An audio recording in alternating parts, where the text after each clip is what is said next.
ಕರ್ನಾಟಕ ಏಕೀಕರಣ ಭಾಗ 8.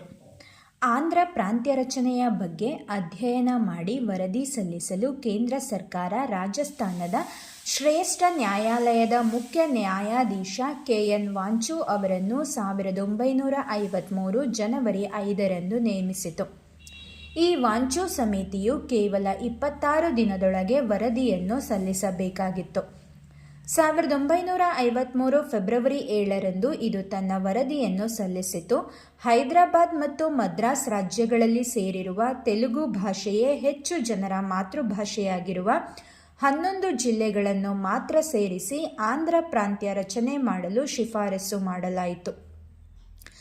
ಬಳ್ಳಾರಿ ಜಿಲ್ಲೆಯು ಆಂಧ್ರದೊಡನೆ ಸೇರಲು ಹಲವಾರು ತೊಂದರೆಗಳಿದ್ದುದನ್ನು ಆಯೋಗವು ತಿಳಿಸಿತು.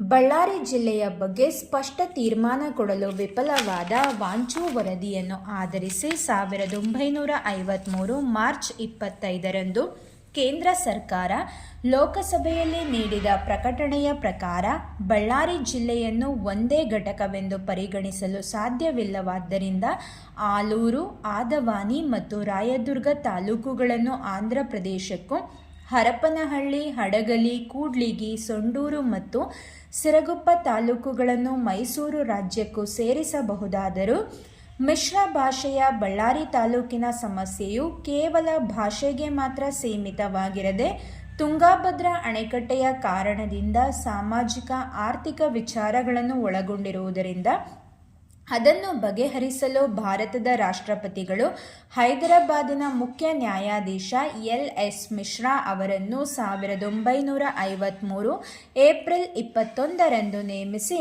1953 ಮೇ 15ರೊಳಗೆ ವರದಿ ಸಲ್ಲಿಸಲು ಕೋರಿದರು.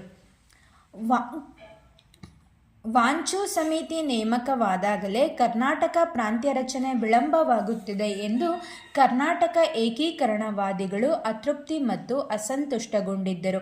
ಇದರಿಂದ ಬೇಸತ್ತ ಕರ್ನಾಟಕ ಏಕೀಕರಣ ಪರಿಷತ್ತು ಕೇಂದ್ರ ಸರ್ಕಾರದ ಕ್ರಮವನ್ನು ಪ್ರತಿಭಟಿಸಿತು. ಇದಕ್ಕೆ ಸಂಬಂಧಿಸಿದಂತೆ 1953 ಏಪ್ರಿಲ್ 19ರಂದು ಹುಬ್ಬಳ್ಳಿಯಲ್ಲಿ ಗಲಭೆ ಸಂಭವಿಸಿತು. ಹುಬ್ಬಳ್ಳಿ ಗಲಭೆ ನಡೆದ 2 ದಿನಕ್ಕೆ ಅಂದರೆ 1953 ಏಪ್ರಿಲ್ 21ರಂದು ಬಳ್ಳಾರಿ ನಗರ ಮತ್ತು ತಾಲೂಕಿನ ಸಮಸ್ಯೆಯ ಪರಿಶೀಲನೆಗೆ ಎಲ್.ಎಸ್. ಮಿಶ್ರಾ ಸಮಿತಿ ನೇಮಕವಾಯಿತು. ಮಿಶ್ರಾ ಅವರು 1953 ಏಪ್ರಿಲ್ 27ರಿಂದಲೇ ಬಳ್ಳಾರಿಯಲ್ಲಿ ವಿಚಾರಣೆಯನ್ನು ಆರಂಭಿಸಿ ಏಪ್ರಿಲ್ 10ರಂದು ವರದಿ ಸಲ್ಲಿಸಿದರು. ಲೋಕಸಭೆಯಲ್ಲಿ ಈ ಕುರಿತಂತೆ ಚರ್ಚೆ ನಡೆದು ಕರ್ನಾಟಕದ